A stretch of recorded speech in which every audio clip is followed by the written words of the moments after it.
Wrote down some thoughts and I recorded myself reading those thoughts.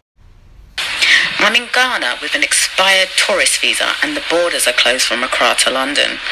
PTSD is becoming even more intense because I'm learning more every day about Ghana and why I refuse to become a mother in Ghana. In England, I know where to go when I'm in crisis and I can speak English. I do not speak any Ghanaian language, nor do I know the culture and traditions. The more I observe the people in Ghana, the more certain I am of my decision. Any British woman that has been able to keep their children away from foreign mentality deserves an award. I have so much fear for my mum's retirement in Ghana. I will never allow my children to visit her in Ghana. She may feel lonely, but the sanity and safety of a child is more important. I'm in turmoil about my mother's denial mode. Others may call this determination, but I see major problems.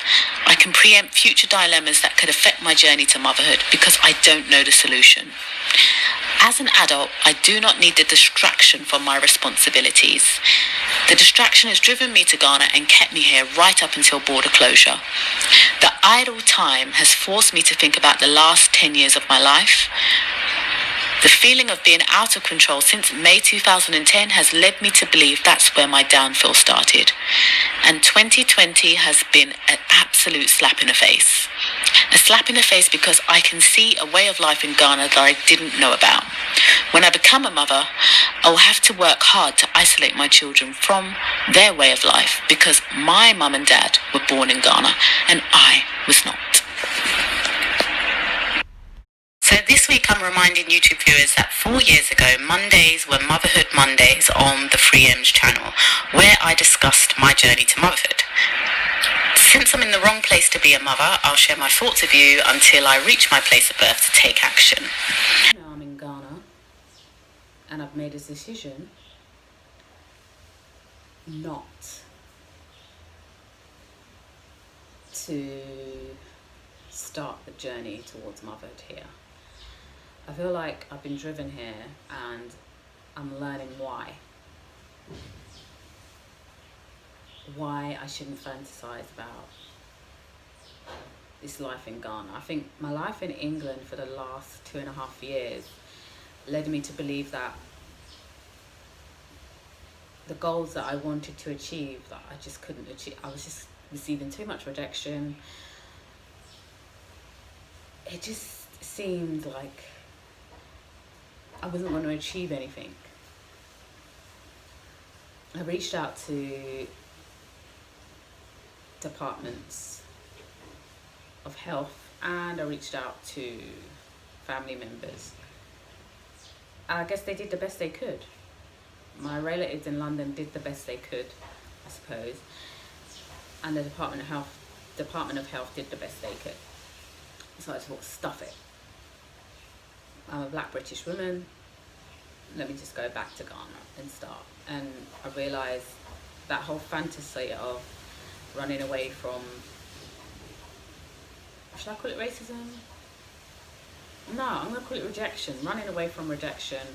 I thought, I was fantasizing about my last time in Ghana and how free I felt, how at peace I felt, how happy I was to be around the majority. By that I mean black Africans are the majority in Ghana.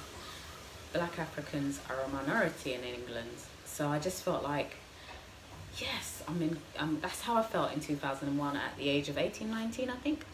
So now I'm just like, okay, let me just go back. And there's so many things I needed to know before going back, but I didn't have a network.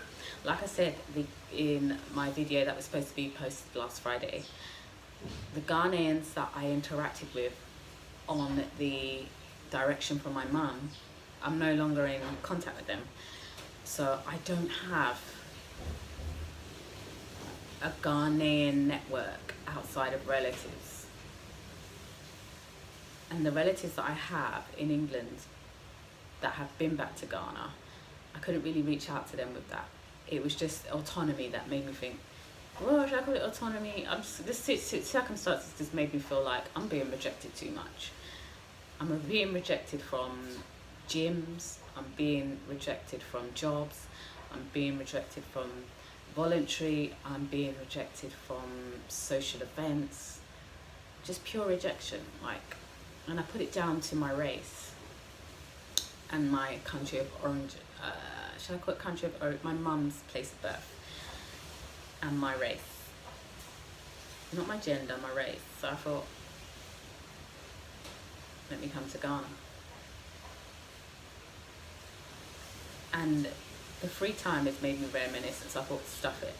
I'm gonna start a business on YouTube. I'm gonna make money from YouTube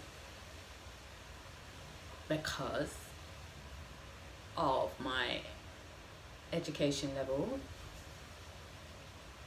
and my goals for the future. Why not? So I said, let me do the 3Ms again. And like I said, on Monday it's Motherhood Mondays. Mondays is Motherhood Mondays. I'm not where I want to be to start taking action. I wish I had the videos from Motherhood Mondays, but I don't. Like getting your body ready for a pregnancy,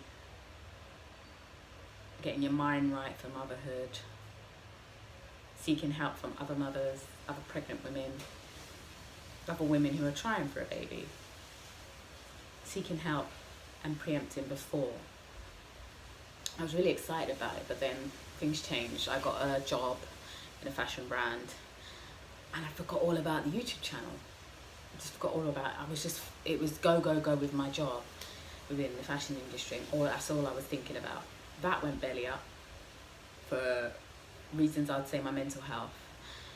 My mental health wasn't at optimum level, so I just couldn't cope and I just gave up. And there's a lot of things that happen during employment where mental health is needed. So that's why I probably gave up on the 3Ms. So getting back to motherhood and where I am and how I got here. So all I'm thinking about is leaving so that I can restart this 3Ms channel. It's a business, I suppose. Yes, a business doing something I enjoy. Is that wrong? Is that wrong to start a YouTube channel where I discuss the concerns of the content of my life and where I want to be and that journey with vlogs and blogs and Insta posts and all the other good stuff on social media? Is that wrong? I believe not. So can I just say a little bit more about why I don't want to be a mother in Ghana? I don't speak the language. I don't know the culture and traditions. I've already said it. How the hell am I going to become a mother here, get married here and own a house here, and the things you need to do to lead up to that, I'm isolated from, I'm blocked from, for my safety? So this isn't the place. And I feel like Ghanaians are very sensitive. So for me to go up to a stranger and say, can I interview you about your opinions on becoming a mother in Ghana? Can I do that? Because I know with what I am observing that this isn't the right place for me. Because for me to learn the culture, the traditions and the language, I need to interact with people. I'm not interacting with people. So that says a lot. I have relatives in London, as you said, and I interact with them. That's my only network right now. So when I try and build a social group and a network in Ghana, it's just not happening. And I don't know why. I've yet to find someone with more experience of the same age group who can tell me why it's not happening. I get told, yes, you can, it will work, but it's not happening. Why? So have I made a mistake in not discussing my problems with people of similar age group? You know, when I checked my emails in a fast food restaurant where I use their Wi-Fi, someone tried to interact with me and I told them I have a problem. Oh, okay. And that's how it is, I feel. When you discuss your problem, oh, okay. And then they just back off. They don't say, well, maybe you can try this or maybe you can do that. And I'm suspecting they don't say that because they don't know what to do.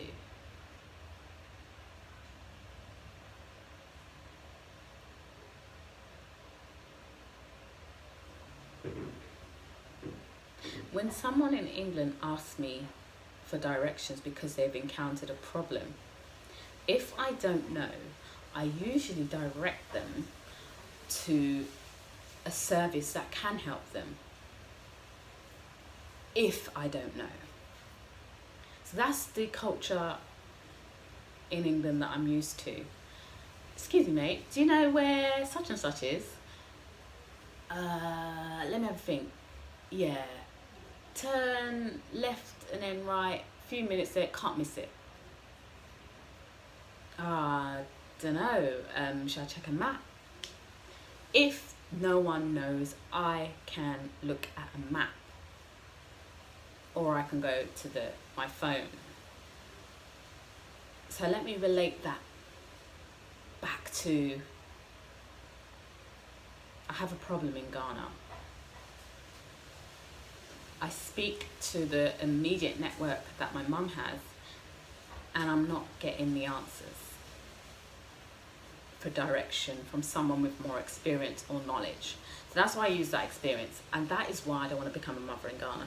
Because should I die, should I become a widow, should something happen and my daughter asks, excuse me, mate, or pacho, that's what I get.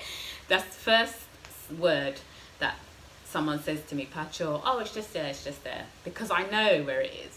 But I'm encountering a problem in Ghana and I'm saying, excuse me, or I have this problem, and I'm not getting the direction, because that's probably because they don't know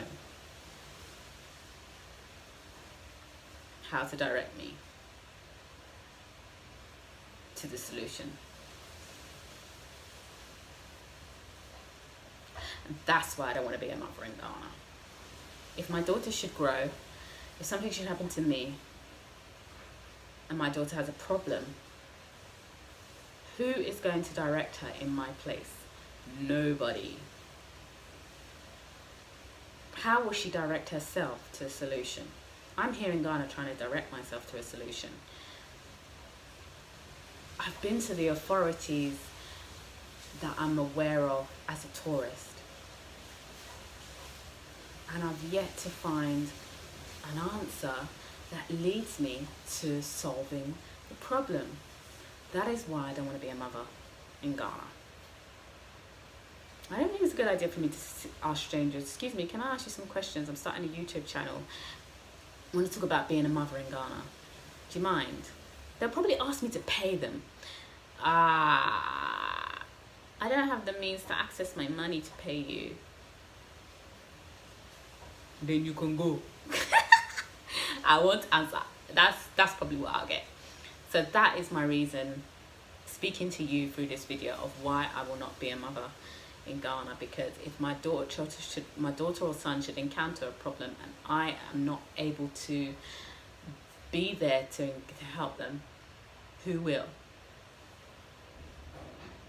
I was born in England, so the way I solve problems, I'll be able to teach my child that. I wasn't born here. There's a problem, I need to solve it. I need to seek someone with more experience to help me to solve it. It's just not happening. It just doesn't happen here that way. That's how I feel from my experience on a day-to-day basis in Ghana. Looking for someone of a similar age who has experience in your problem to direct you somewhere, it just doesn't happen. It's an eye-opener. Proud to be British right now. Very proud to be British. There's always some support group that you can go to, and you're free to say yes or no. So then that's another reason why I'm speaking to you, shall I say.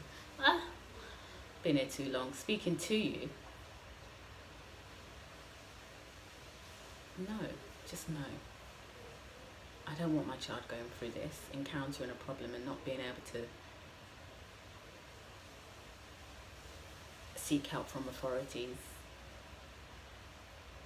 in a dignified way, where she won't be compromised, or he won't be compromised.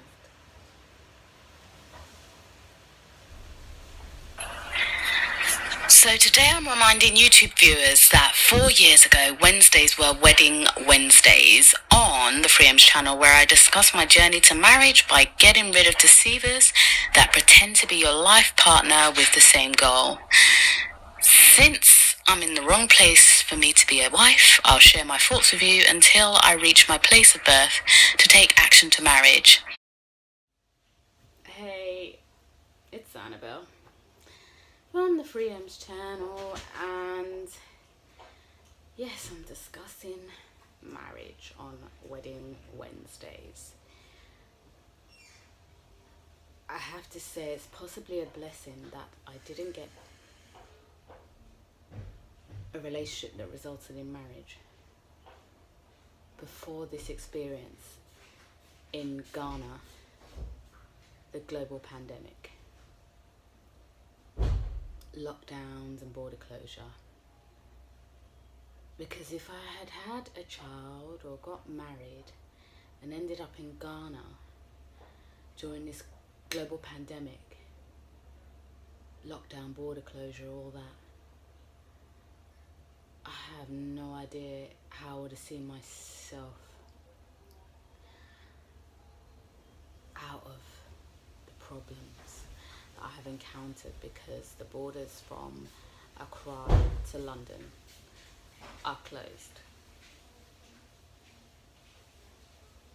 And it just woke me up to life without internet, as I like doing YouTube, filming myself, talking to viewers who have an interest in marriage, motherhood and mortgage, from a woman such as myself.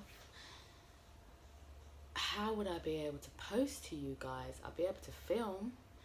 How would I be able to post? And what if there was a power cut? How would I be able to charge my phone to talk to you guys about my journey? So it just opened my eyes up. I don't know any Ghanaian language, I don't know the tradition, and I don't know the culture. So I shop in supermarkets. What if they closed the supermarkets and I had to go to a place that wasn't tourist friendly and try to buy food without the language? Oh my God. So that's my blessing. I have a blessing that I'm not married, I don't have children in this year 2020, because my God, how would have I got out of this? It's me, one, trying to get out of this problem and trying to hunt for solutions. It's me, one. So I feel like my mistakes won't affect the man I get married to or the children I may have in the future, because safety first, right? So yeah, I get a bit of anxiety, and then I try and rectify the anxiety with reminding myself that I'm blessed, because I didn't have a husband or children before, because their life could have been jeopardized, because my perception of Ghana before 2019 year of return was wrong, absolutely wrong. And my perception of everything for survival was just wrong.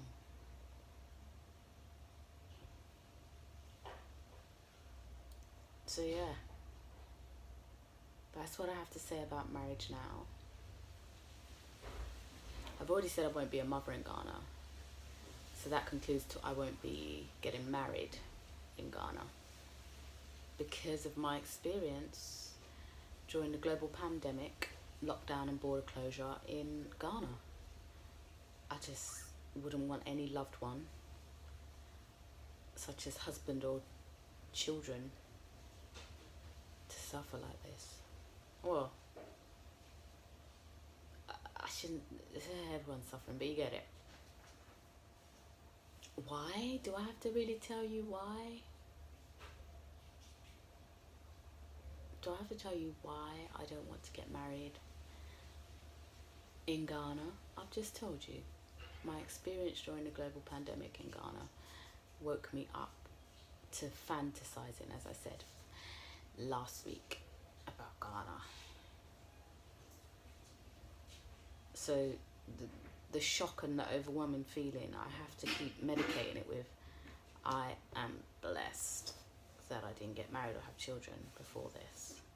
There's so much things I need to prepare before getting married and before having a child and before owning a house. So many things I needed to prepare at this old age of 37.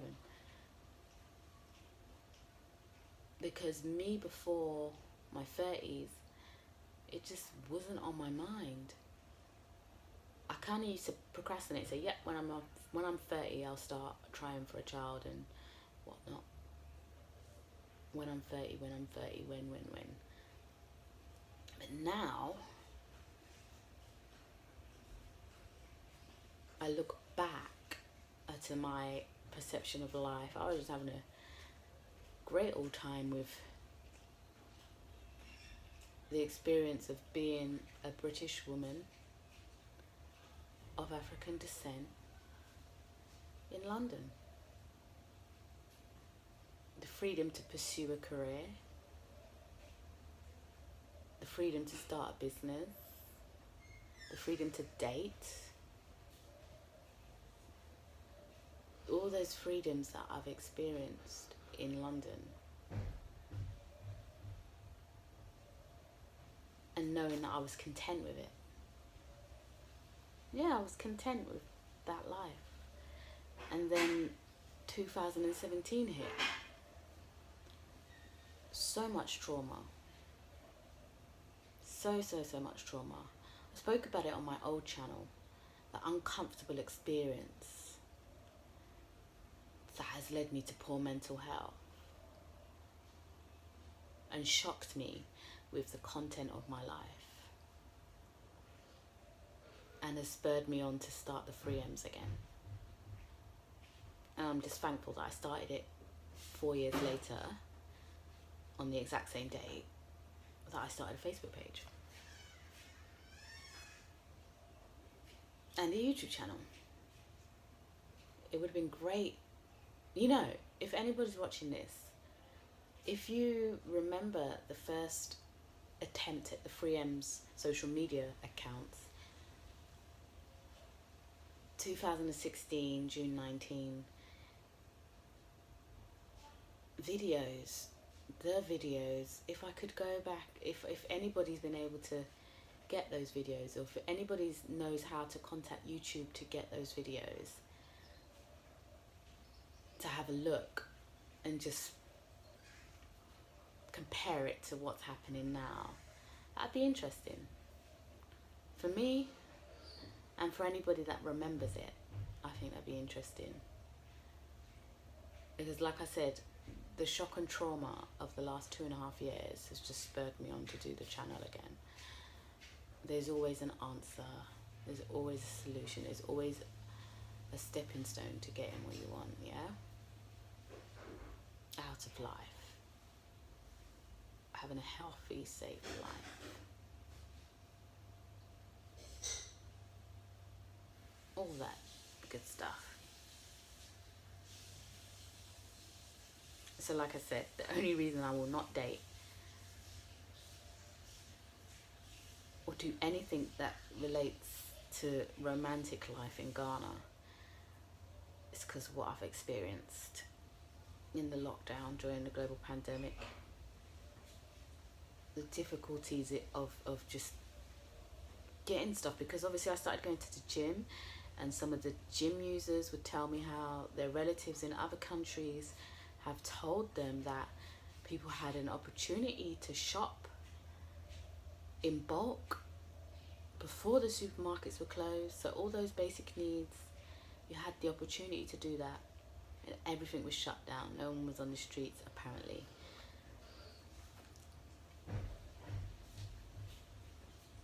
So if I experience lockdown in England, I speak English, so I can get what I need. Medical help is free. You have a choice to go private and pay, or if you are in financial crisis, you can get your service on the National Health Service. So that's another reason why getting married in Ghana or having some sort of a romantic life in Ghana is just out of the question. I probably would have dated by now if I was still here and there was no global pandemic due to the coronavirus. I would have done so, but the lockdown just woke me up to romantic life in Ghana when you don't speak the language. I know why I'm here. My mum and dad were born here. The trauma led me here because I thought maybe I'd be better off here. But the way I learn, my learning style just isn't here. And to learn a new learning style will leave me vulnerable. So, yeah. Just can't wait to get back to London, England, where I was born, to start dating and having a healthy romantic life. And I've had some thoughts of how to plan to sieve out those that don't want the same thing.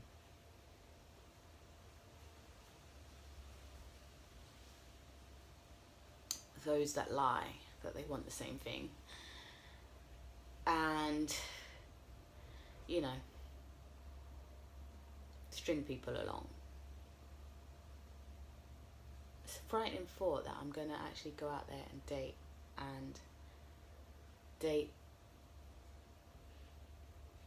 with the end goal of marriage. So how does one have fun when you're dating for a result of marriage? How? Because dating when you're just dating for fun, to pass time, is fun. How do you make dating with the end goal of marriage fun? That's just a question that has come in my head 12 minutes into this video. All the questions, I just need to ignore them, right? I'm sure I'll be okay. But like I said, like I've told you all before, I've just had too much time on my hands because of border closure. So I just have to pray that the borders will be open and I can get home to get back to life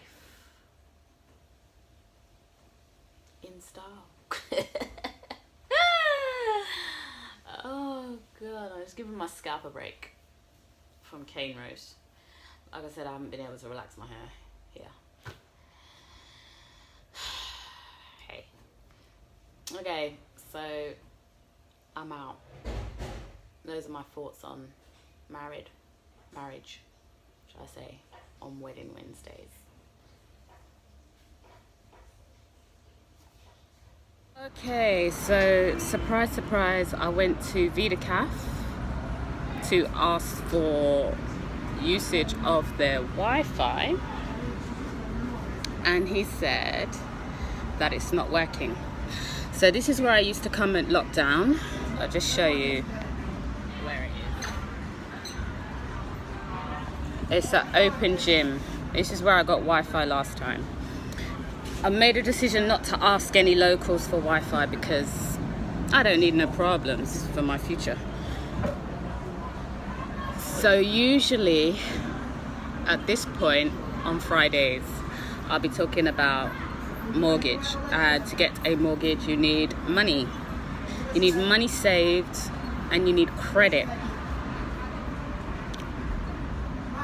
I wasn't born in Ghana, as I've said so many times.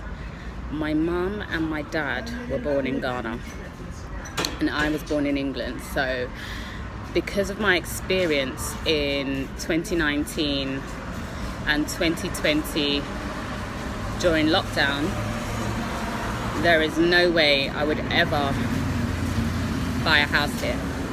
Meaning I wouldn't get married in Ghana, I wouldn't have a baby in Ghana, and then I wouldn't move to Ghana after that to buy a house or to build a house or any of that. Because I wasn't born here. Like I said, my parents were. I don't know the language, culture and traditions. And when it comes to learning, the place isn't open like that. So if my daughter should leave Ghana, or son should leave Ghana, or child, to study and come back to face what I faced without finding a solution here. Even if I did find a solution, I wouldn't have my child to come back to Ghana, to leave Ghana to study and then to come back. So that's the reason why I would never ever come back to Ghana to build a house, buy land, all of that bullshit. I just wouldn't. Land commission. So my mum, should I say this? Okay, I'm gonna have to say I know someone who bought land and they were charged again. After buying the land, they weren't told what they needed to pay for to finalize the documents, and then they had to pay again, like, gosh, 1,000 cedis. So that's probably the equivalent of 180, 160 pounds again. That's ridiculous. I'm a bit distracted. I'm just looking around because safety and all that. So that's why I would never come to Ghana to buy land or build a house, because of what I witnessed of a person having to pay extra to finalize that they actually own the fucking deeds, when they have all the documents to say they own it, and then they have to pay again. So why weren't they told then, back then? It's just no. Just no, I just wouldn't. So like I said, I'm in Ghana, the borders are closed, I'm trying to get the fuck out of here. So to plan to save for a mortgage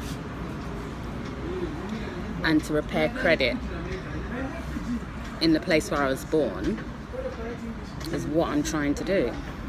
So I haven't been able to check my emails as yet. So what I'm going to do is, when I manage to get access to some sort of fucking Wi-Fi, I will just screenshot the results of what I sent. Because there's border closure, I'm trying to contact the authorities who are closed because they don't want to be infected. So it's either telephone or it's either email. And we all know Vodafone Ghana's credit tariff is just a joke when it comes to calling abroad.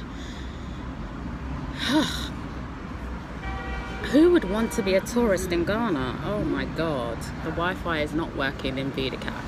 So I'm gonna wait for the other option and see if that will be open. So I can't really say much about my journey to mortgage because of where I am right now. My location is Ghana. Some might say I should start making money here to save for a mortgage in London. I'm a tourist during border closure. That's not the way to go.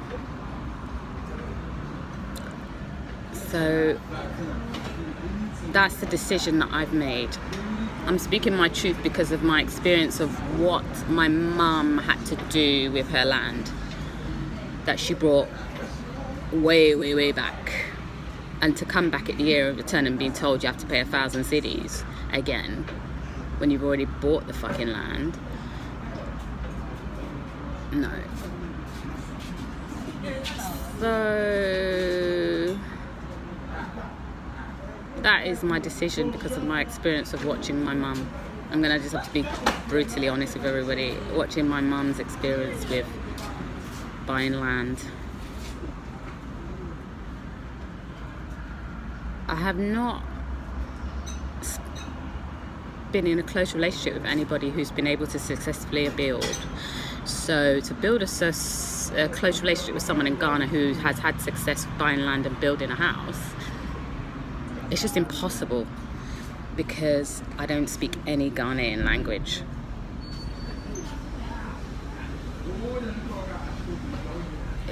Improbable or impossible, I don't know.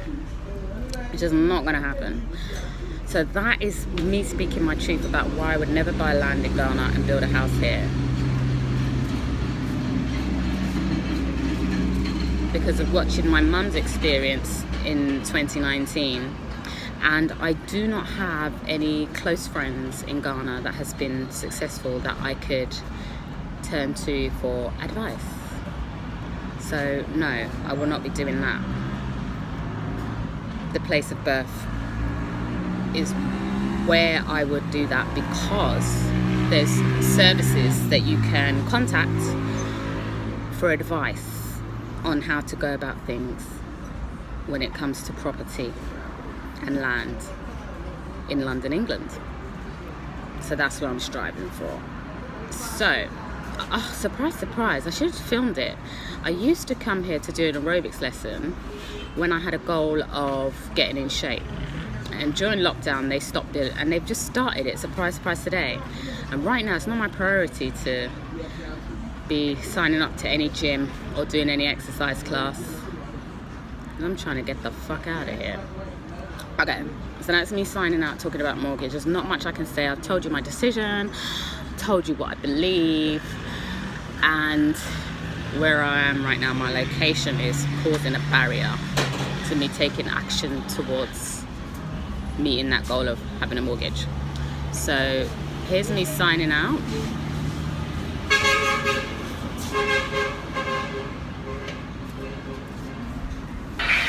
As you can see in this little screenshot of my emails, the email I sent last week, Friday the 24th, has not yet been responded to.